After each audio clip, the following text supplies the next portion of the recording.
ما شاء اللہ لا حول ولا قوة الا باللہ العلی العظیم حسبنا اللہ نعم الوکیل نعم المولا ونعم النصیر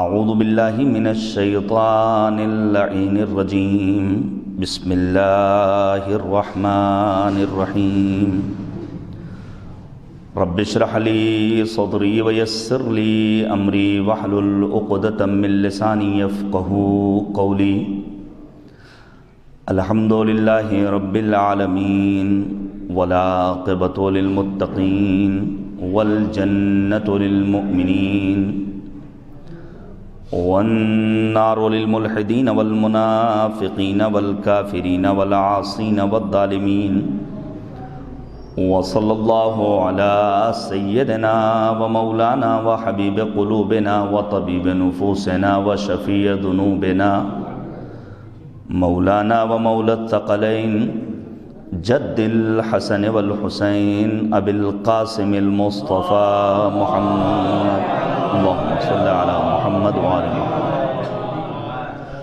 وعلى آلہ الأطیبین الأنجبین الأطہرین الأکرمین المعصومین المظلومین المنتخبین المنتجبین سیما بقیت اللہ الأعظم فی الأرضین روحی وارواح العالمین لتراب مقدمہ الفداء واللعنة الدائمة الباقية على أعدائهم أجمعين من الآن إلى قيام يوم الدين آمين رب العالمين أما بعد فقد قال الله تبارك وتعالى في القرآن الحكيم وهو أصدق الصادقين وقوله الحق بسم اللہ الرحمن الرحیم ونريد أن نمن على الذين استضعفوا في الأرض ونجعلهم أئمة ونجعلهم الوارثين صلوات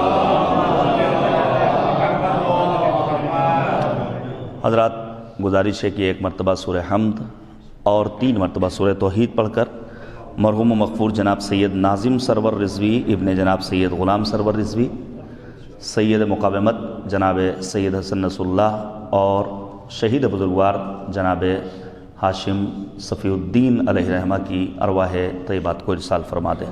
اللہم صلی علی محمد وعلی محمد، اللہم صلی علی محمد۔ بسم اللہ الرحمن الرحیم الحمد للہ رب العالمین الرحمن الرحیم مالک یوم الدین إياك نعبد وإياك نستعين اهدنا الصراط المستقيم صراط الذين أنعمت عليهم غير المغضوب عليهم ولا الضالين بسم الله الرحمن الرحيم قل هو الله أحد الله الصمد لم يلد ولم يولد ولم يكن له كفوا أحد بسم الله الرحمن الرحيم قل هو الله أحد الله الصمد لم يلد ولم يولد ولم يكن له كفوا أحد بسم الله الرحمن الرحيم قل هو الله أحد الله الصمد لم يلد ولم يولد ولم يكن له كفوا أحد صدق الله العلي العظيم اللهم صل على محمد وعلى محمد وعجل فرجهم۔ عزیزان گرامی، ایک مرد مومن جن کا انتقال شہر لکھنؤ میں نہیں ہوا، ان کے سال ثواب کی ملی سزا سے یہ خطاب ہے، اور خداوند کریم کی بارگاہ میں ہم ابتدائے سخن میں ہی خدا کی بارگاہ میں دعا کرتے ہیں پروردگار ان کی مغفرت فرما، ان کے درجات کو بلند سے بلندتر فرما، ان کے پسماندگان بالخصوص ان کے بھائیوں کو، بہنوں کو اور دیگر تمام اعزاء اور اقربا کو صبر و اجر عنایت فرما۔ میں چند باتیں پیش کرنا چاہوں گا۔ اسلامی کیلنڈر کا آغاز ہوتا ہے ماہ محرم الحرام سے، اور اختتام ہوتا ہے اسلامی کیلنڈر کا ماہ ذی الحجۃ الحرام پر۔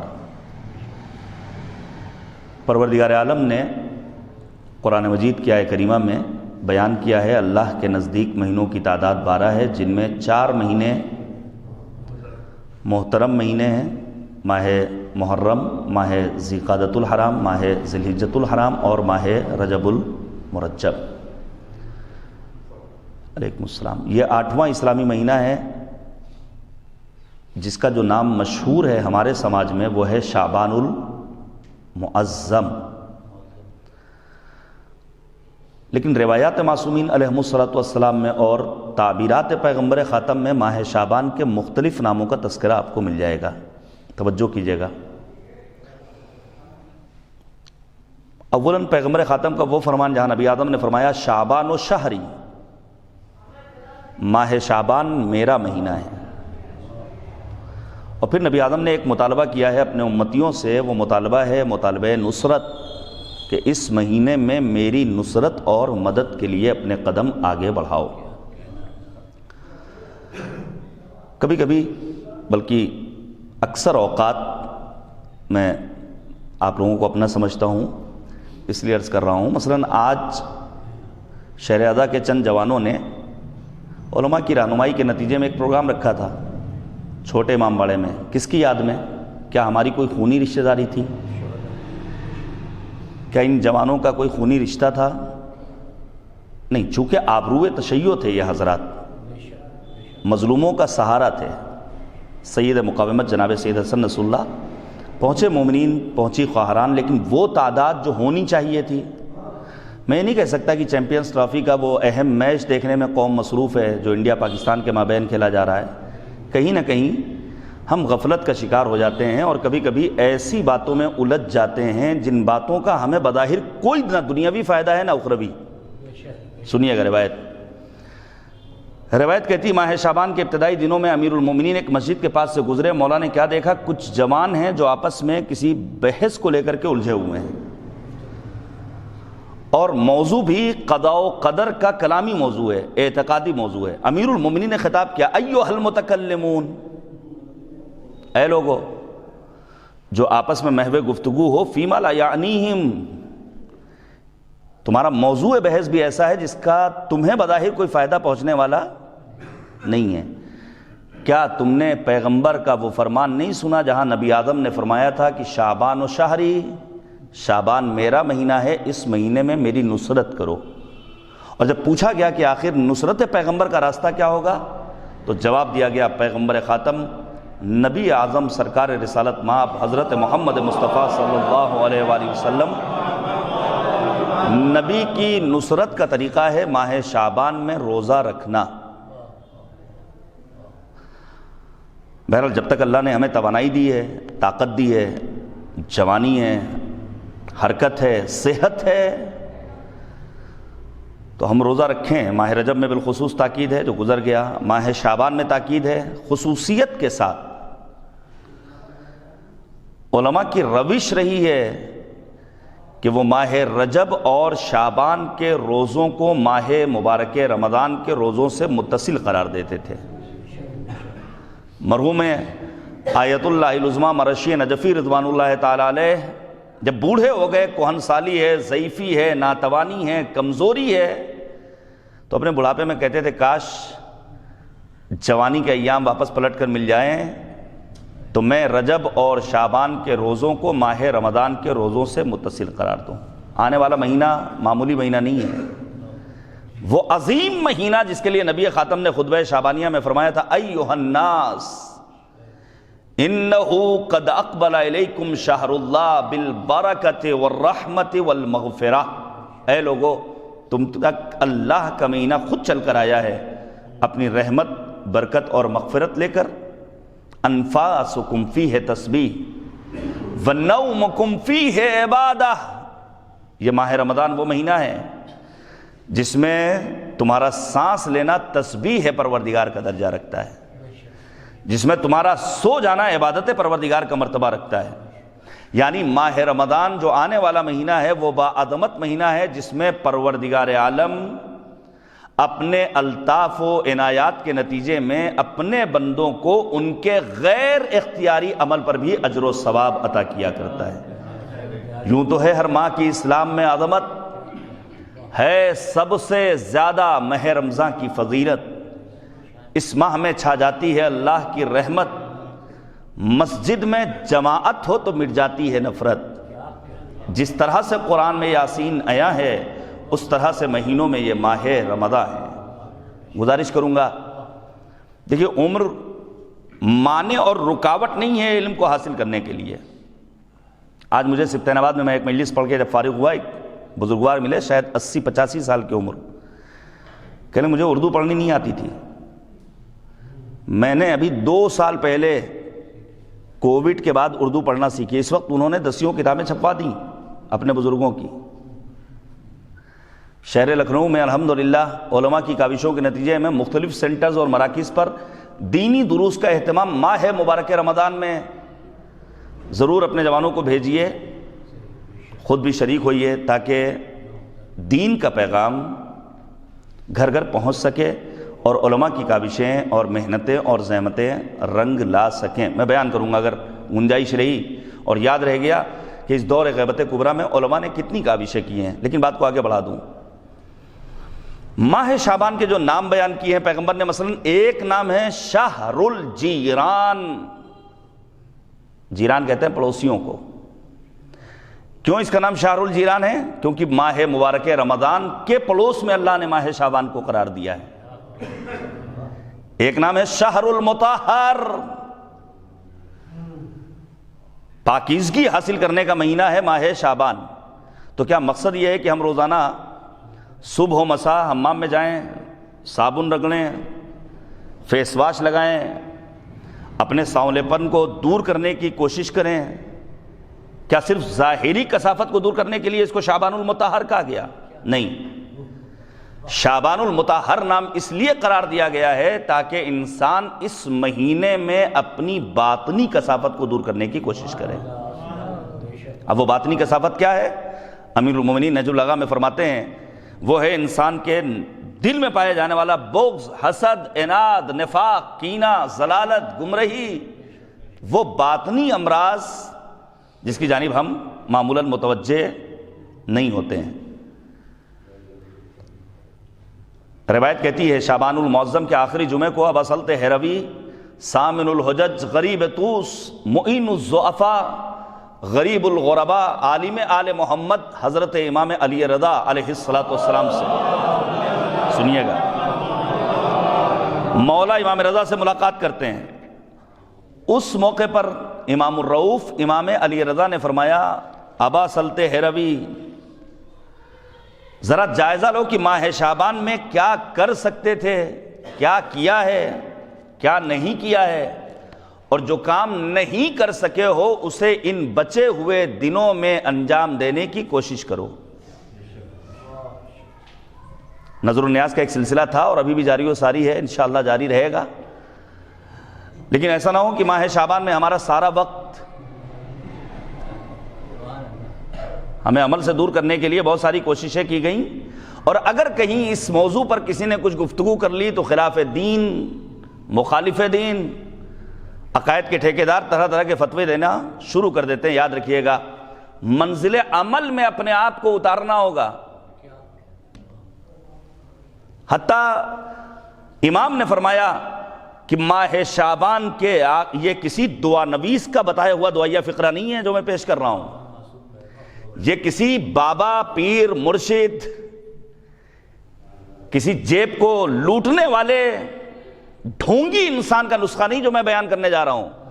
یہ عالم آل محمد امام رضا کا بتایا ہوا نسخہ ہے. مولا فرماتے ہیں اللہم صلی علی محمد وآل محمد، مولا فرماتے ابا سلط ہیروی ماہ شعبان کے آخر میں جتنا ہو سکے خدا کی بارگاہ میں عرض کرو اللہم ان لم تکن غفرت لنا فیما مضی من شعبان فاغفر لنا فیما بقی من. پروردگارا ماہ شعبان کے گزشتہ دنوں میں اگر تو نے مجھے معاف نہیں کیا ہے تو اب ان بچے ہوئے دنوں میں مغفرت طلبی کے لیے تیری بارگاہ میں حاضر ہوا ہوں. خدایا ہمارے گناہوں کو معاف کر دے، پروردگارا ہماری خطاؤں کو معاف. اچھا آپ تو آمین کہتے نہیں؟ ہوتا ہے نا کبھی کبھی مولوی صاحب ممبر سے دعائیہ فقرہ کہہ رہے ہیں، مومنین خاموش بیٹھے ہیں. لیکن کیا کہنا امام عصر عجل اللہ تعالی فرجہ الشریف. کیا کہنا ولی نعمت محور کائنات یوسف زہرا حضرت حجت ابن الحسن العسکری کا، اللہم صلی علی محمد وعلی محمد۔ شیش محل میں رہ کر ہمیں نزلہ ہوتا ہے، بخار ہوتا ہے، لکھنؤ میں رہ کر کے ہماری طبیعت خراب ہوتی ہے، امام وقت کو وہاں خبر مل جاتی ہے، اس حد تک امام ہم سے قریب ہیں۔ ہم جب کوئی دعا کا فقرہ اپنی زبان پر لاتے ہیں تو کوئی عام انسان آمین کہے نہ کہے، لیکن ہمارا وقت کا امام پس پردہ غیبت رہ کر کے آمین کہتا ہے۔ خداوند کریم کی بارگاہ میں ہمیں اور آپ کو کیا دعا کرنا ہے؟ پروردگارہ ہمارے گناہوں کی مغفرت فرما۔ اس ماہ شعبان کے ناموں میں ایک نام ہے شہر الشفاعہ، شفاعت والا مہینہ۔ دیکھیں نمازیں ہم سب کو پڑھنی چاہیے، ظاہر ہے پورے دین کا انحصار ہی ہے نماز کے اوپر۔ سید الشہداء نے فرمایا تھا ہم جنگ کر رہے ہیں نماز کے لیے۔ جنگ صفین میں امیر المومنین کی سیرت، قید خانے میں امام کاظم کی سیرت طیبہ، سلگتے خیموں میں جناب زینب کبریٰ کے سجدے، یہ اس بات کے بیانگر ہیں کہ سجدوں سے ہم لا تعلق نہیں ہو سکتے ہیں، توجہ کیجئے گا میرے عزیزو، لیکن کبھی بھی ہم اپنے ان سجدوں پر ڈیپینڈ نہیں ہو سکتے کہ ہم تو بہت بڑے نمازی ہیں۔ اس مہینے کے ناموں میں ایک نام کیا ہے؟ شہر الشفاعہ، یہ شفاعت والا مہینہ ہے۔ سنیے گا، ہم اپنی نمازوں پر نہ ہو سکتا ہے کل قیامت کے دن پروردگار کہے تم نے نماز جو پڑھی تھی وہ دوسروں کو دکھانے کے لیے، تم نے نماز جو پڑھی تھی وہ نماز تم نے تساہلی میں پڑھی تھی، کب شروع ہوئی کب ختم ہوئی نہیں معلوم، پروردگار کیا کہتے۔ یہ تو ہم اور آپ خود اپنا جائزہ لے سکتے ہیں کہ نماز ہم کس عالم میں پڑھ رہے ہیں۔ عزیزان گرامی، آنے والا ایک گروہ آتا ہے بارگاہ امام محمد باقر علیہ السلام میں، اللہم صلی علی محمد وآل محمد۔ مولا امام باقر فرماتے ہیں یہ بتاؤ تمہارے قبیلے میں کون سی آیت امید افزا ہے؟ روح افزا کا زمانہ آنے والا ہے، اسی افزا سے امید افزا، امید افزا، ظاہر ہے کہ امید پہ دنیا قائم ہے، بغیر امید کے ہم اپنی زندگی کا ایک قدم آگے نہیں بڑھا سکتے۔ اب آپ توجہ کیجئے گا، جو جناب ابو ذر غفاری کے نام پیغمبر خاتم نے وصیت فرمائی ہے، جو نصیحت کے فقرات ہیں، ابو ذر سے پیغمبر کس قدر محبت کرتے تھے، 150 مرتبہ ابو ذر ابو ذر ابو ذر ابو ذر کہہ کر خطاب کرتے ہیں نبی خاتم۔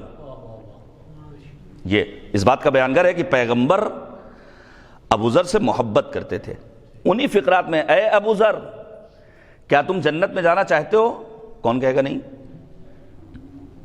جناب ابو ذر نے کہا دیکھیے ادب دیکھیے، نام یا رسول اللہ فدا کا ابی و امی، جی ہاں اللہ کے پیغمبر میرے ماں باپ آپ پر قربان، ہم جنت میں جانے کے مشتاق ہیں۔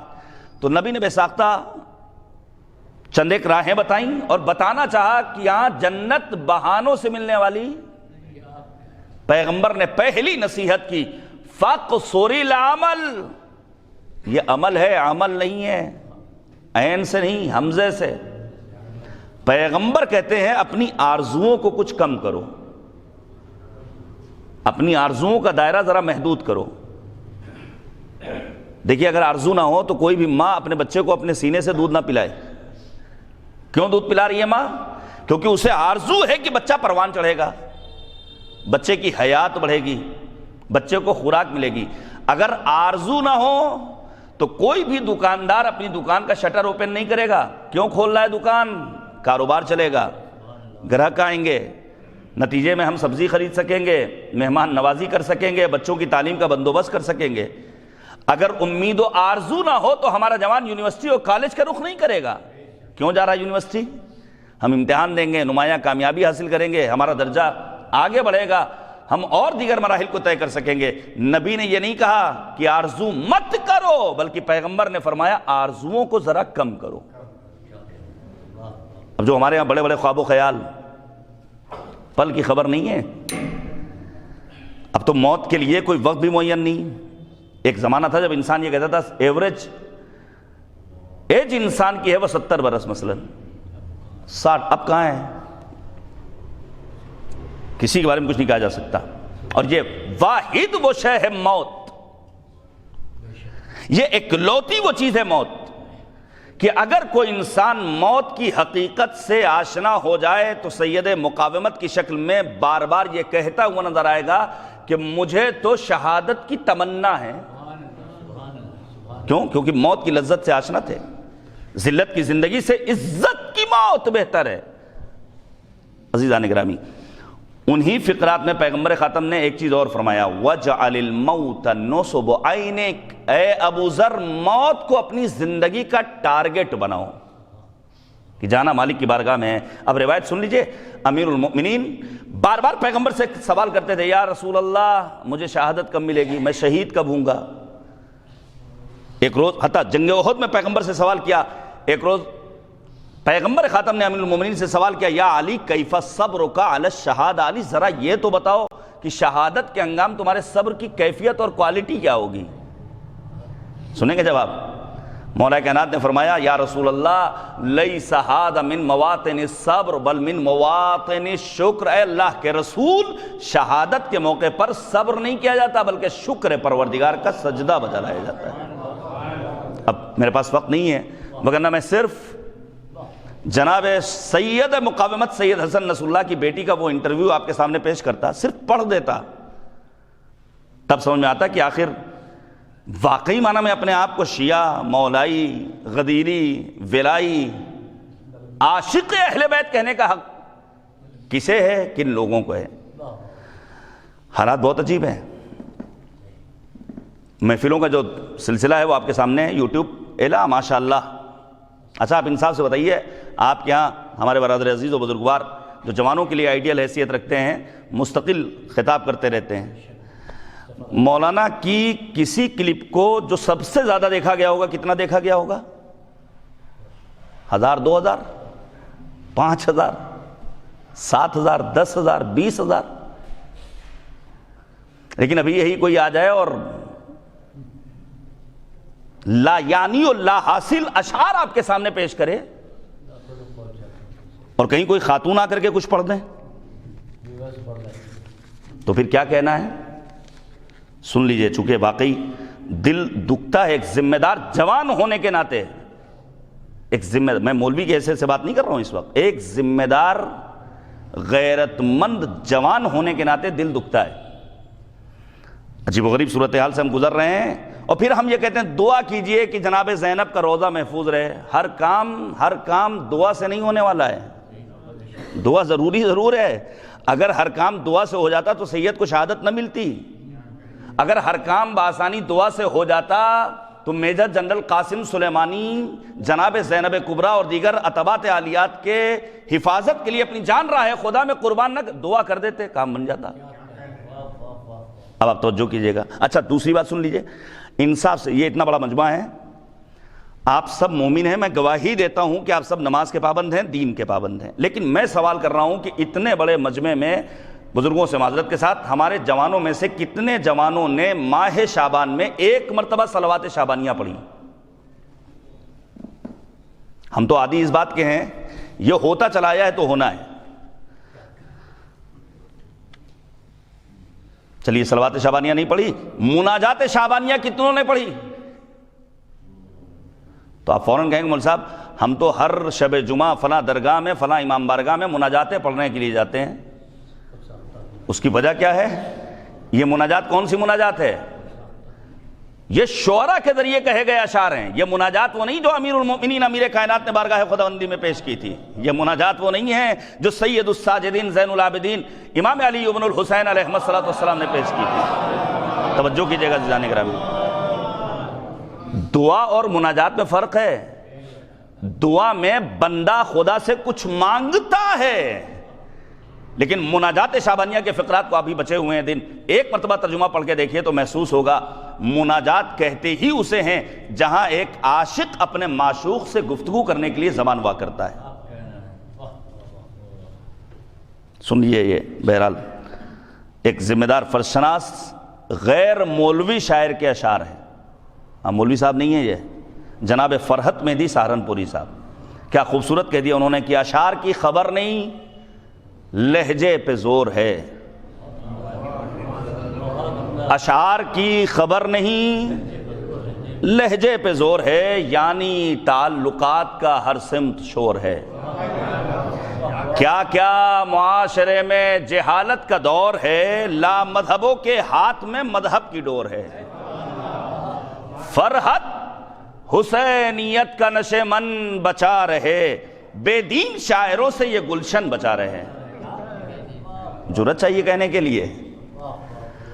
ہم جیسے ننھے منھے جاہل قسم کے طلاب بھی اگر خطابت کرتے ہیں تو اس بات کا اقرار کرتے ہیں کہ نثر نے ہمیشہ نظم کی انگلیاں تھام کر چلنے کا ہنر سیکھا ہے، لیکن وہ شعر کا معیار اور ملاک بھی تو ہونا چاہیے۔ تو عزیزان گرامی، ماہ شعبان کے ناموں میں ایک نام کیا ہے؟ شہر الشفاء۔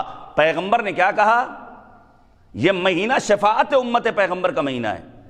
جب گروہ آیا ہے، امام باقر مولا نے کہا کون سی آیت سب سے زیادہ امید افزا ہے؟ تو ان آنے والوں نے جواب دیا، فرزند رسول، ہمارے معاشرے میں، ہمارے قبیلے میں جو آیت سب سے زیادہ امید افزا ہے وہ ہے سورہ مبارک زمر کی آیت کریمہ، جہاں پروردگار کہتا ہے لا تقنطوا من رحمت اللہ ان اللہ یغفر الذنوب جميعا۔ اللہ کی رحمت سے مایوس نہ ہونا، اللہ تمام گناہوں کو معاف کرنے والا ہے۔ اللہ تو حور جیسے خطاکار کے گناہوں کو معاف کرنے والا ہے۔ اللہ تو تاریخ میں نہ جانے کتنے ایسے افراد گزرے ہیں جنہوں نے قبر میں آرام کرنے والی مرحومہ کے ساتھ بدکاری کی، لیکن خلوص سے نیت کے ساتھ انسان نے توبہ کی، پروردگار نے اس کے گناہوں کو معاف کر دیا۔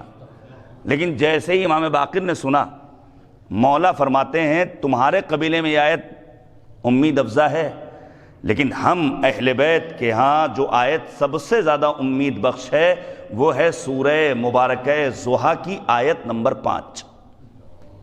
کیا ہے وہ آیت کریمہ؟ وَلَسَوْفَ يُعْطِيكَ رَبُّكَ فَتَرْضَىٰ۔ اے پیغمبر، اللہ آپ کو اتنا حق شفاعت دے دے گا کہ آپ راضی ہو جائیں۔ یعنی ہم اپنے سجدوں پر ناز نہیں کر سکتے، ہم اپنی نمازوں پر اکتفا نہیں کر سکتے، ہم اپنے روزوں پر ڈیپینڈ نہیں ہو سکتے، ہم واجبات دین کو انجام دینے کے بعد مطمئن نہیں ہو سکتے کہ پروردگار کی بارگاہ میں سرخرو یقینی ہے، بلکہ تنہا راستہ یہ ہے کہ ہم خدا سے لو لگائیں، پروردگارہ روز قیامت محمد اور آل محمد کی شفاعت ہمارے شامل حال فرما۔ اب آپ توجہ کیجئے گا، ماہ شعبان کے ناموں میں ایک نام کیا ہے؟ شہر الشفاء۔ ماہ شعبان میں نبی اپنے گنہگار امتیوں کی جتنی شفاعت کرتے ہیں کسی اور مہینے میں اتنی شفاعت نہیں ہے۔ بچے ہوئے لحظات اور بچے ہوئے ایام میں پروردگار کی بارگاہ میں یہ عہد کیا جائے کہ ہم تیری بندگی کی توفیق خاص چاہتے ہیں مالک، ہم تیری بارگاہ میں التماس گزار ہیں کہ ہمیں گناہوں سے دور کر دے اور ہمیں ویسا بنا دے جیسا تو ہمیں دیکھنا چاہتا ہے۔ البتہ یاد رکھیے گا، یہ ماہ شعبان کی فضیلت صرف اس لیے نہیں ہے کہ امام زمانہ کی ولادت ہوئی، یہ تو ایک وجہ، وگرنہ ماہ شعبان وہ مہینہ ہے جس میں امیر المؤمنین نے دعائے کمیل تعلیم فرمائی ہے۔ امیر المؤمنین نے دعائے کمیل تعلیم فرمائی۔ ماہ شعبان وہ مہینہ ہے جس کی فضیلت کو پیغمبر نے آخری حجت خدا کی ولادت کے برسوں قبل بیان کر دیا تھا، اور پھر اس مہینے کو 4 چاند لگائے ہیں ان مناسبتوں نے جس میں روایت جناب زینب کی ولادت، سید الشہداء کی ولادت باسعادت، ابو الفضل العباس کی ولادت باسعادت، امام سجاد کی ولادت باسعادت، جناب علی اکبر کی ولادت باسعادت، اور پھر 15 شعبان المعظم، وہ عظیم تاریخ جس میں گل نرگس اس روئے زمین پر آیا ہے۔ اللہم صلی علی محمد وآل محمد۔ میں اس بچے ہوئے وقت میں تھوڑا سا تذکرہ کرنا چاہتا ہوں امام عسکری کے دور کا اور سرکار حجت کا۔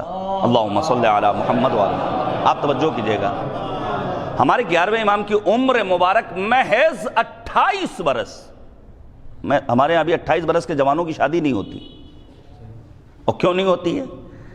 اس کی صرف بنیادی وجہ یہ ہے لڑکا کچھ کرنے لگ جائے، کمانے لگ جائے، ایسا لگتا ہے کہ جیسے نوکری کو ہی انہوں نے رازق بنا لیا ہے۔ اللہ کہتا ہے یغنیہم اللہ من فضلہ، بر وقت شادی کرو، ذات خدا سے لو لگاؤ، اگر تمہارا عقیدہ توحید مضبوط ہے تو اللہ اپنے فضل و کرم سے بے نیاز بنانے والا ہے۔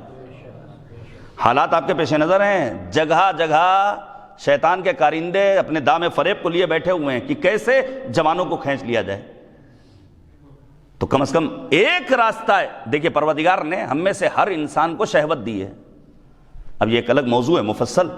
شہوت جیسے ہی لفظ آیا فوراً ہمارے ذہن میں جنسی شہوت، صحیح بھی ہے، لیکن شہوت بہت ساری طرح کی ہے. مثلا ایک مطلب شہوت زبان کی ہوتی ہے، جب انسان اپنے بولنے پر کنٹرول نہ رکھے، جو منہ میں آئے بک دے، یہ لسانی شہوت ہے. کبھی کبھی انسان اپنے مال کی شہوت کا اسیر ہوتا ہے. پیسہ ہونا چاہیے، اب وہ 1 نمبر کا ہے، 2 نمبر کا ہے، جائز ہے ناجائز ہے، حلال ہے حرام ہے، اس کی پرواہ نہیں ہے، پیسہ ہونا چاہیے. اسی لیے تو ہم میں اور مغرب میں فرق ہے. ویسٹ یہ کہتا ہے تمہارے پاس پیسہ ہونا چاہیے، وہ پیسہ جائز ناجائز سود کا ہو کوئی مسئلہ نہیں، لیکن مذہب کہتا ہے خبردار اس پیسے کو ہاتھ مت لگانا جس میں تمہارا پسینہ نہ بہا ہو، جس میں تم نے اپنی عقل کو استعمال نہ، جس میں تم نے محنت اور مزدوری نہ کی ہو، وہ تمہارے لیے جائز نہیں ہے. تمہارے لیے وہی پیسہ جائز ہے جس کو حاصل کرنے کے لیے تم نے زحمتیں برداشت کی ہو، محنت کی ہو، ریاضت کی ہو. عزیزان گرامی، لیکن ہم نے مغرب کے بہت سارے قوانین لے لیے، دین اسلام کے قوانین کو چھوڑ دیا. تو ایک شہوت ہے مال کی شہوت. اصحاب صفہ جو لوگ حج اور عمرہ کرنے گئے ہیں، آج بھی وہ چبوترا موجود ہے جہاں اصحاب صفہ بیٹھے تھے وہ مالی اعتبار سے تنگ دست. قرآن کہتا ہے یہ مالی تنگ دست افراد اپنے آپ کو اتنا مینٹین کر کے رکھتے تھے کہ دنیا سمجھتی تھی کہ بڑے مالدار ہیں. یہ بھی ایک سلیقہ زندگی ہے. ایک شہوت اور ہے، وہ شہوت ہے پیٹ کی. یہ جو آپ حسین آباد میں اس وقت دیکھ رہے ہیں، ابھی دیکھیں گے. مجھے حیرت ہوئی بھائی، میں ابھی اترولہ ضلع بلرام پور سے آیا ہوں، اذان فجر میں گھر پہنچا ہوں، وشال سٹی دوبگہ، اذان فجر ہوئی ہے. یعنی یہاں تب بھی ہوٹل کھلے ہوئے تھے، جوان موجود تھے. حیرت ہوئی، بریانی کے کئی کارنر کام کر رہے تھے، لائن لگی ہوئی تھی. میں نے کہا یہ کون سا وقت ہے بھائی، ابھی ماہ رمضان بھی نہیں ہے کہ یہ سوچا جائے کہ سحری کھا رہے ہیں لوگ. یہ پیٹ کی شہوت، یہ پیٹ کی شہوت. جنسی شہوت کو مہار میں لانے کا طریقہ کیا ہے؟ قرآن کہتا ہے وَأَنْكِحُوا الْأَيَامَ مِنْكُمْ وَالصَّالِحِينَ مِنْ عِبَادِكُمْ وَإِمَائِكُمْ إِنْ يَكُونُوا فُقَرَاءَ يُغْنِهِمُ اللَّهُ مِنْ فَضْلِهِ. اپنے جوانوں کی بر وقت شادی کا انتظام کرو، اور یاد رکھو اگر وہ مالی اعتبار سے تنگ دست ہیں تو اللہ انہیں اپنے فضل و کرم سے بے نیاز بنانے والا ہے. عزیزان گرامی، باتیں بہت ساری ہیں. امام عسکری کی کل عمر محض 28 برس، جن میں 22 برس امامت سے پہلے کا دور ہے، 6 برس آپ کا مدت امامت ہے. امام عسکری نے بہت سارے کارنامے انجام دیے ہیں. پہلا عظیم کارنامہ، توجہ کیجئے گا، پہلا عظیم کارنامہ جو امام عسکری نے انجام دیا ہے وہ ہے انحرافی افکار رکھنے والوں کا ڈٹ کر مقابلہ کرنا. مثلا ایک نام لے رہا ہوں، احمد ابن ہلال، مولا کا چاہنے والا تھا، 50 حج کیے تھے،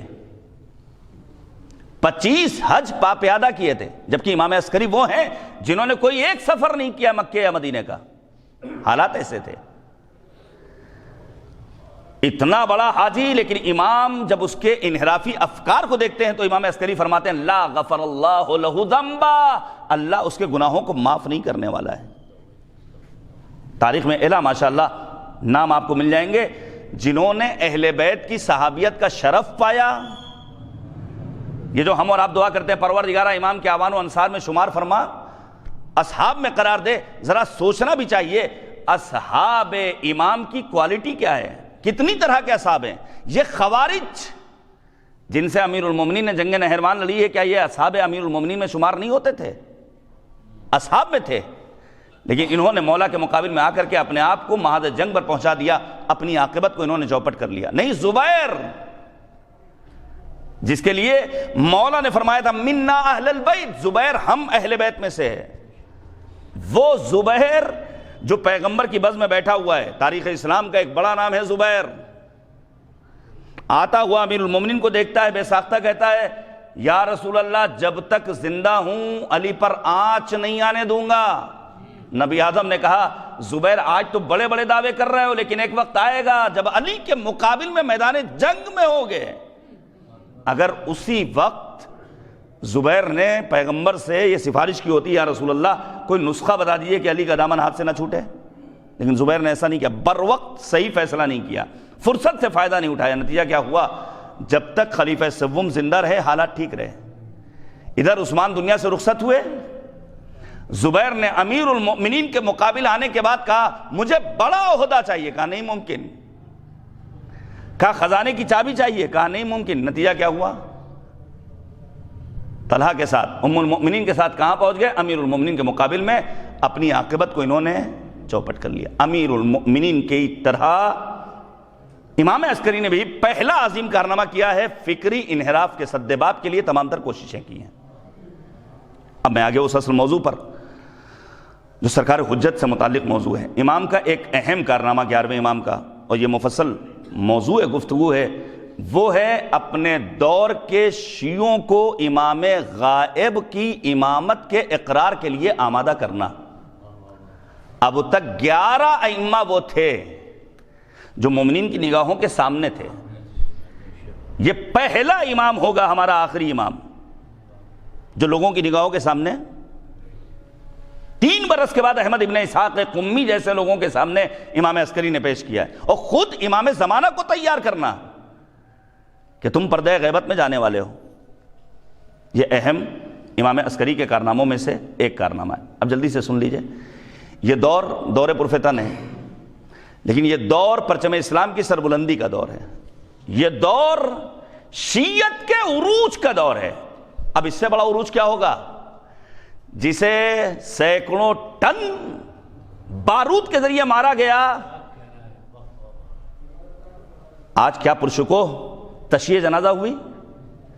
گھنٹوں پہلے ہزاروں افراد دنیا کے 60 70 80 ممالک سے تشییع جنازہ میں سید کی پہنچ گئے اور دنیا کے سامنے یہ اعلان کر دیا اسرائیل تم مکڑی کے جالے سے بھی زیادہ کمزور ہو. سچ کہا تھا رہبر انقلاب نے قرآنی آیہ کریمہ کے تناظر میں. اور سوچئے جب سید شہید ہو گئے تو شہید کی ہیبت یہ ہے، زندہ شہید کا کیا کمال رہا ہوگا. عزیزان گرامی، ہم اور آپ جس دور میں زندگی بسر کر رہے ہیں جتنا اللہ کا شکر ادا کریں کم ہے. کیوں؟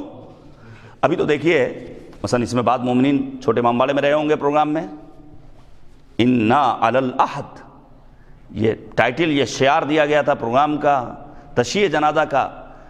پورا سوشل میڈیا بھرا پڑا انا علی العہد، ہم اپنے عہد پر قائم ہیں. لیکن اس کے باوجود دوسری مجلس میں آ گئے. کل بھی مجلس تھی یہاں پر، استفا بھائی نے خطاب کی، کل پھر ہوگی ہو سکتا ہے نا. مستقل پروگرامز ہوتے رہتے ہیں. تو آج کے دور میں 10 20 50 100 لوگوں کو اکٹھا کر لینا کوئی مشکل کام نہیں ہے. لیکن جس دور میں امام سجاد بعد واقع کربلا مدینے پہنچے ہیں، مولا فرماتے ہیں مکے اور مدینے میں میرے چاہنے والوں کی تعداد 20 افراد تک بھی نہیں پہنچتی تھی. 20 افراد تک بھی نہیں. ان 20 افراد میں مثلا ایک نام لے رہا ہوں، جناب ابو حمزہ صومالی، ثابت ابن دینار نام تھا. اچھا ایک بات بتائیے، ہمارا اور آپ کا امتیاز یہ بھی ہے کہ ہم پہلے دن سے شیعہ گھرانے میں پیدا ہوئے، مومن ماں کی آغوش ملی، بہترین تربیت ہوئی، یا حسین کی آوازیں کانوں میں پہنچی اور اشہد ان امیر المؤمنین کی گونج ہمارے کانوں میں پہنچی. تو کیا ابو حمزہ صومالی پہلے دن سے شیعہ تھے؟ کبھی آپ نے غور کیا؟ اتنا عظیم انسان کیا پہلے دن سے؟ نہیں. روایت کہتی مسجد میں ہے، کیا سنتے ہیں کہ کوئی جوان آ کر کے نماز پڑھ رہا ہے، بڑے بہترین لہجے میں کہتا ہے اللہ اکبر. مسجد کے بامودر بھی کہتے ہیں اللہ اکبر. جب نماز تمام کی جوان نے اور مسجد سے باہر نکلا، ابو حمزہ صومالی پیچھے پیچھے کیا دیکھا؟ کچھ لوگ ہیں جو استقبال کر رہے ہیں، کوئی ہاتھوں کو چوم رہا ہے، کوئی پیشانی کا بوسہ لے رہا ہے، کوئی مسئلہ شریف پوچھ رہا ہے. جناب ابو حمزہ صومالی نے ہاتھ پکڑا ایک جوان کا اور ایک سوال کیا، یہ بتاؤ یہ ہے کون؟ وہ جوان جواب دیتا ہے یہ ہم شیعوں کے چوتھے امام سید الساجدین زین العابدین علی بن الحسین علیہ الصلوۃ والسلام. اب مولا لے کر گئے ہیں اپنے ساتھ نجف اشرف، زیارت کروائی ہے، دعا تعلیم فرمائی جس کا نام ہے دعائے ابو حمزہ صومالی. ماہ رمضان میں پڑھیے گا، لذت محسوس کیجئے گا. وہی آہنگ دعا جو امیر المؤمنین کا انداز دعا. آپ پڑھیے دعائے صبا کو، یا من دل علی ذاتہ بذاتہ، پڑھیے دعائے ابو حمزہ صومالی کو. بکا عرفتک وانت الذی دللتنی علیک ودعوتنی الیک. یاد رکھیے گا میر انیس خدائے سخن اسی شہر لکھنؤ سے کہہ کر چلے گئے، ہر جا تیری قدرت کے ہیں لاکھوں جلوے، حیران ہوں کہ دو آنکھوں سے کیا کیا دیکھوں. یعنی کائنات کے موجودات اور مخلوقات عالم کو دیکھ کر خدا کو پہچاننا یہ ہم بندوں کا کمال ہے، لیکن خدا کو خدا کی ذات کے ذریعے پہچاننا علی اور اولاد علی کا کمال ہے۔ آپ پڑھیے گا ضرور، میں گزارش کر رہا ہوں۔ ایک نام اور، امام سجاد کے جو 20 چاہنے والے تھے ان میں ایک نام ہے جناب ابو خالد کابلی کا، ہونا چاہیے ان حضرات کا تذکرہ۔ ابو خالد کابلی سے مولا فرماتے اِنَّا اہل زمان غیبتہ افضل من اہل کل زمان۔ اے ابو خالد کابلی، دور آخر الزمان میں، دور غیبت میں زندگی بسر کرنے والے ہر دور کے افراد سے بہتر اور بافضیلت۔ آپ کو معلوم ہے ہمیں اور آپ کو امام سجاد نے کیا کہا؟ ہر دور کے افراد سے بافضیلت۔ ہر دور کا مطلب سمجھے؟ دور پیغمبر میں جتنے افراد تھے ان سے بافضیلت کون؟ ہم اور آپ۔ دور امیر المومنین میں جتنے تھے اصحاب، پکے شیعہ، امیر المومنین پر جان نچھاور کرنے والے، ان سے بافضیلت کون؟ ہم اور آپ۔ کربلا والوں سے بافضیلت ہم اور آپ۔ دیگر معصومین علیہ السلام کے جان نثاروں سے زیادہ بافضیلت ہم اور آپ۔ لیکن کیا کہنا؟ امام نے فوراً 2 شرطیں بیان کی، ہر کوئی نہیں، القائلین بامامتہ والمنتظرین لامرہ۔ پہلی شرط یہ ہے جو آخری حجت خدا کی امامت کا اقرار کرنے والا ہو اور ان کے ظہور کا انتظار کرنے والا ہو۔ تو انتظار کیسے کرنا ہے ہمیں اور آپ کو؟ جیسے آپ کر رہے ہیں کہ مولوی صاحب کی مجلس ختم ہو گھر چلا جائے، میچ دیکھا جائے۔ انتظار کیسے کرنا ہے؟ جیسے لیٹ ہو جانے والی ٹرین کا ہم پلیٹ فارم پر انتظار کرتے ہیں۔ انتظار کیسے کرنا ہے؟ ڈیلے ہو جانے والی فلائٹ کا ایئرپورٹ پہ انتظار کرتے ہیں؟ نہیں، انتظار نام ہے خلاصہ تقویٰ کا۔ انتظار یعنی حاکمیت قرآن پہ ایمان، انتظار یعنی پاسداری فکر و عقیدہ، انتظار یعنی تحرک۔ ایک سچا منتظر کاہل ہو یہ زیب نہیں دیتا ہے۔ امام کا سچا منتظر تساہلی ہوتا ہے نا، ہمارے جوان بسا اوقات ہم ان سے کہتے ہیں بھیا فلاں کام کر لو۔ ایک دم سے امبانی اور اڈانی بننے کا شوق اگر پیدا ہو جائے تو انسان کبھی بھی چھوٹے موٹے کام میں آگے، نتیجہ یہ ہوتا ہے وہ کاہل بنا بیٹھا رہتا ہے۔ بعض جوان کہتے ہیں مول صاحب یہ کام ہمارے شایان شان نہیں ہے، یعنی دوسروں سے لے کر کھانا کھا لینا آپ کے شایان شان ہے، لیکن اپنی محنت و مزدوری کر کے، اپنا پسینہ بہا کر، اپنی محنت و مشقت، یاد رکھیے گا سچے منتظر کی ایک عظیم علامت یہ ہے وہ کبھی بھی کاہل نہیں ہوتا ہے۔ آنے والا یا بارگاہ امام معصوم میں آنے کے بعد کہتا ہے فلاں شخص دنیا طلب۔ مولا نے کہا کیوں؟ کہا جب دیکھو تب محنت کرتا ہے، مزدوری کرتا ہے۔ مولا نے کیا خوبصورت جواب دیا، مولا کہتے ہیں یہ انسان دنیا طلب نہیں ہے بلکہ اپنی دنیا کے ذریعے اپنی آخرت کو آباد کر رہا ہے۔ عزیزان گرامی، ہمیں اور آپ کو اپنے امام کو پہچاننا ہے۔ اب میں جلدی سے ایک بات اور بیان کر دوں، بات کو مجھے وقت کے اندر ختم بھی کر دینا ہے۔ ایک بات صرف سن لیجئے، امام عسکری نے جو پہچانوانے کے امام زمانہ کو راستے اختیار کیے بہت سارے، مثلا عقیقے مختلف کیے ہیں، احمد ابن اسحاق اشعری قمی کے سامنے لا کر پیش کیا ہے، خطوط لکھے ہیں، رقوم شریعہ کلیکٹ کروائی ہے امام زمانہ کے ذریعے، یہ سارے کام۔ لیکن روایت سنیے۔ اچھا، روایت کہتی ہے کہ امام کے ایک صحابی ہیں جن کا نام ہے ابو الادیان۔ مولا نے کہا ابو الادیان یہ میرے خطوط لے کر جاؤ مدائن، اور جب واپس آؤ گے تو مجھے زندہ نہیں پاؤ گے۔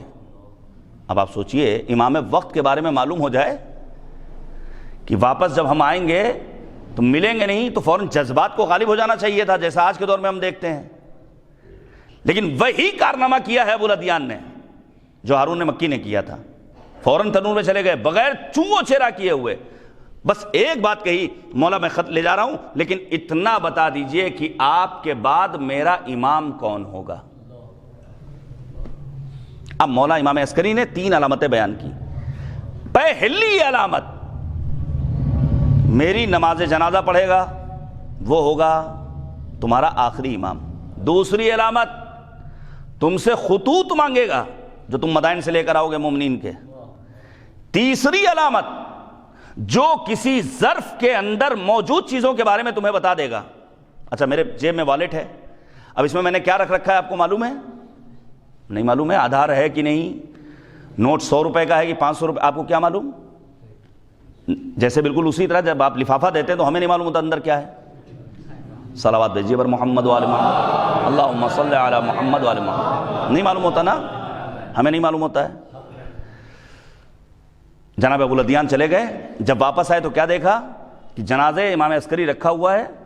یہ تفصیلی موضوعات ہیں, اس پر گفتگو ہوتے رہنا چاہیے. ہمارے یہاں امام وقت کا تذکرہ ہوتا ہی نہیں ہے. محفل جشن قائم مثال کے طور پر امام زمانہ سے منسوب جشن ہو رہا ہے, لیکن تذکرہ جناب عباس کا, امام رضا کا, اور شاعر صاحب یہ کہہ کر گزر جاتے ہیں سفارش کی گئی ہے, مطالبہ کیا. بڑا آسان طریقہ ہے اپنے آپ کو بچانے کا. اب کس نے سفارش کی؟ فرشتہ آیا تھا, ملائکہ آئے تھے, خود سرکار وفا نے کوئی ایک حکم دے دیا؟ نہیں معلوم ہوتا ہے.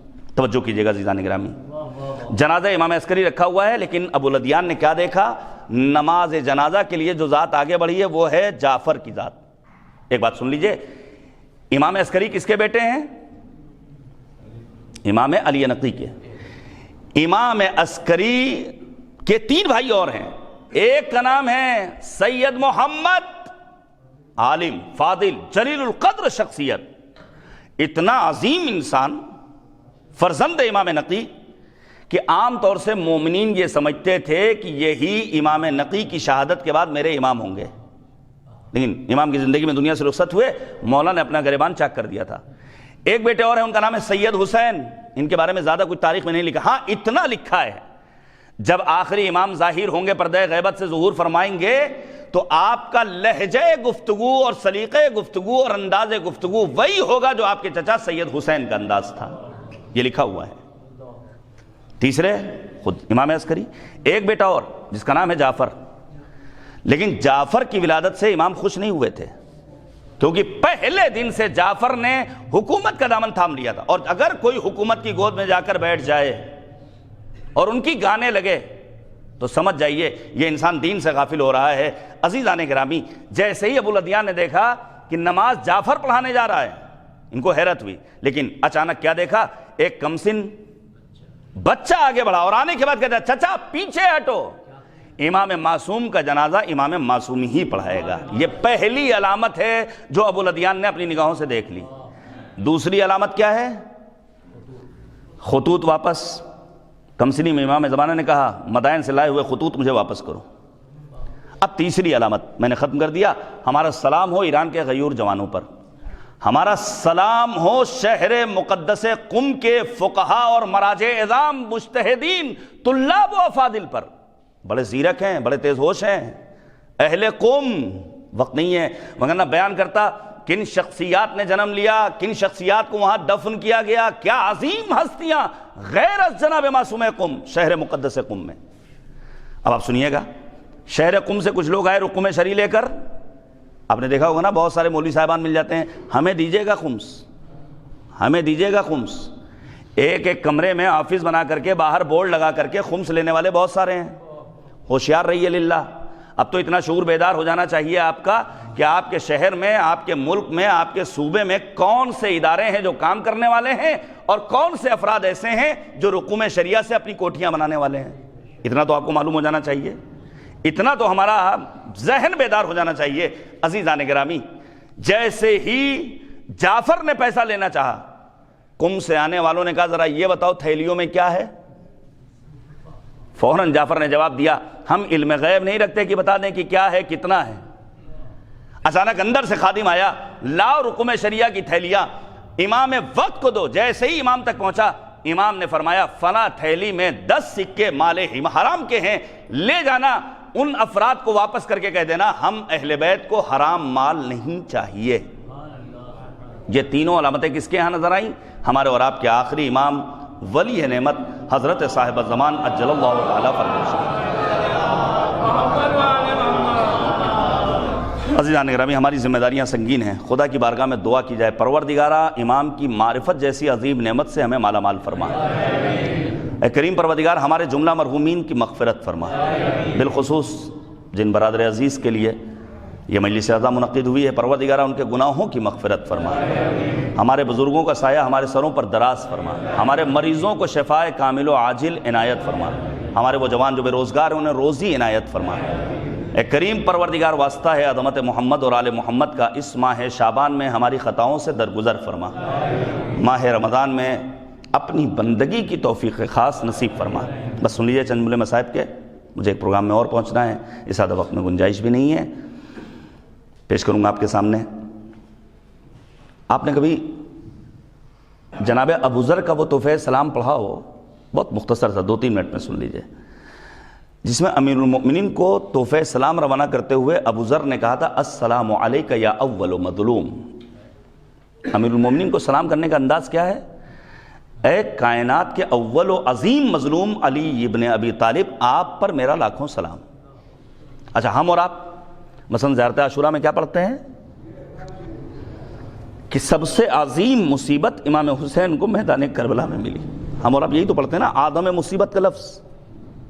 اس سے بڑی مصیبت کیا ہوگی کہ بھرا گھر اجڑ گیا، ایک دن میں 72 جنازے زینب نے اپنی نگاہوں سے دیکھیں. اس سے بڑی مصیبت کیا ہوگی کہ میدان کربلا میں حسین ابن علی کا 6 ماہ کا بچہ تیر ستم کا نشانہ بنا.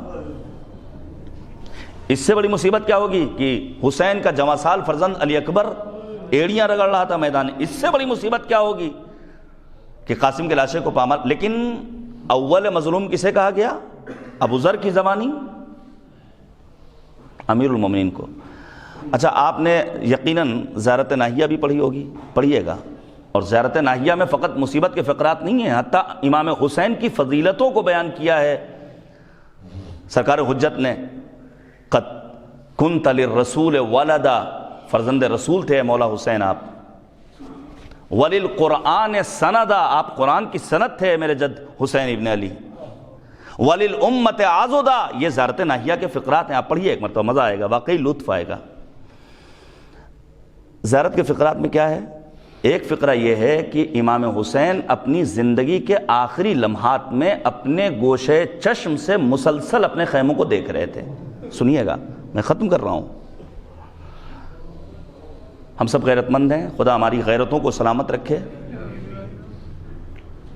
جب امام حسین زخموں سے چور ہو کر میدان کارزار میں قتل گاہ میں گرے ہیں تو کسی دشمن نے کہا نہیں معلوم حسین زندہ ہیں یا نہیں. سنیں گے جواب. ایک ملعون کہتا ہے مجھے آئیڈیا معلوم ہے، میں بتا سکتا ہوں کہ حسین زندہ ہے کہ نہیں. اور اس نے بے ساختہ کہا اگر یہ جاننا ہے کہ حسین زندہ ہیں یا دنیا سے رخصت ہو گئے، حسین کے خیموں پر حملہ کر دو. سنیں گے آپ، کتنا سخت تھا. لکھا ہے علماء نے کہ سرکار سید الشہداء نے اپنی دونوں کوہنیوں کا سہارا لیا، ٹوٹے ہوئے نیزے کو سنبھالا اور آواز دی خبردار اگر کسی نے میری موجودگی میں خیمے کا رخ کیا. نہیں ملتا ہے کہ امام حسین کی موجودگی میں کسی نے خیموں کا نشانہ لیا ہو، خیموں کو ٹارگٹ کیا ہو، خیموں کی جانب اپنے ناپاک قدم آگے بڑھائے ہوں. نہیں ملتا ہے. امام علی مقام نے پروٹیسٹ کیا ہے، احتجاج کیا ہے، لیکن ہائے مظلومیت امیر المومنین فاتح خیبر علی، فاتح خندق علی، امیر المؤمنین جیسے سورما کی نگاہوں کے سامنے در بطول پر آگ اور لکڑیوں کا انتظام کیا گیا، دروازہ جلایا گیا اور فاطمہ آواز دیتی رہی یا فضت خدینی قد قتل ما فی احشائی، فضہ میرا محسن مارا گیا. اور بعد شہادت، بس آخری جملہ، جب بعد شہادت امیر المؤمنین دفن کر چکے، حسب وصیت قبر سیدہ پر قرآن پڑھ رہے ہیں، اچانک آواز دیتی ہے اے ابو الحسن میرا لال حسین پیاسا ہے. دست ادب کو جوڑ لوں گا شہزادی، آج آپ کو اپنے لال حسین کی پیاس کا اتنا خیال. ذرا آئیے میدان کربلا میں، 3 شب و روز کا بھوکا پیاسا حسین، شمر کا کند خنجر چل رہا ہے، زینب کھڑی دیکھ رہی ہیں ماں جایا ذبح کیا جا. وَسَيَعْلَمُ الَّذِينَ ظَلَمُوا أَيَّ مُنْقَلَبٍ يَنْقَلِبُونَ إِنَّا لِلَّهِ وَإِنَّا إِلَيْهِ رَاجِعُونَ رضا بقضائه وتسليما لأمره إلهي لا معبود سواك إلهي بحق الزهراء وابيها وبعلها وبنيها والسر المستودع فيها بعدد ما احاط به علم. پروردگارہ ہماری اس عبادت کو قبول فرما. معبود ہمارے ان آنسوؤں کو رومال سیدہ میں جگہ عنایت فرما. اے کریم پروردگار ہمارے امام کے ظہور پرنور میں تعجیل فرما. مرحوم جن کے اصال ثواب کی مجلس ادا ہے ان کے درجات کو بلند سے بلند تر فرما. معبود واسطہ ہے عظمت محمد اور آل محمد علیہ السلام کا، مرحوم کے پسماندگان بالخصوص اعزہ اور اقربا کو صبر و اجر عنایت فرما. ہم سب کی عاقبت بخیر فرما. اے کریم پروردگار تیری بارگاہ میں بحق سید الشہداء دعا کر رہے ہیں، سید مقامت جناب سید حسن نصر اللہ اور سید شہید جناب ہاشم صفی الدین کو آج کی رات سید الشہداء امام حسین کا مہمان قرار دے۔ معبود راہ شہداء کو آگے بڑھانے کی ہمیں توفیق عطا فرما۔ مظلومین عالم بالخصوص مظلومین فلسطین و غزہ و لبنان و پارا چنار کی اور سیریا کے مظلوموں کی حمایت اور نصرت فرما۔ ظالموں کو بالخصوص امریکہ، اسرائیل اور آل سعود کو پروردگارہ نابود فرما۔ پرچم اسلام کو سربلند فرما، پرچم شرک کو، کفر و نفاق کو سرنگوں فرما۔ اے کریم پروردگار اسلامی انقلاب کی حفاظت فرما۔ معبود جملہ مؤمنین، علماء، فاضل، واعظین، خطباء، شعراء، ذاکرین، قاریان قرآن، مراجع اعظام، بالخصوص رہبر انقلاب حضرت آیت اللہ العظمیٰ خامنئی مرجع علی قدر آیت اللہ العظمیٰ سیستانی کو طول عمر بابرکت کرامت فرما۔ معبود ہمارے اعمال کو اس لائق بنا دے کہ وقت ظہور ہم امام کے اعوان و انصار میں شمار ہوں۔ ربنا تقبل منا انک انت السمیع العلیم۔ گزارش ہے کہ ایک مرتبہ مزید سورہ حمد اور 3 مرتبہ سورہ توحید پڑھ کر مرحوم سید ناظم سرور رضوی، ابن جناب سید غلام سرور رضوی، سید مقاومت جناب سید حسن نصر اللہ اور جناب ہاشم صفی الدین اور دیگر تمام مؤمنین اور مومنات کی ارواح کو ارسال فرما دے۔ اللہم صلی اللہ علیہ وسلم۔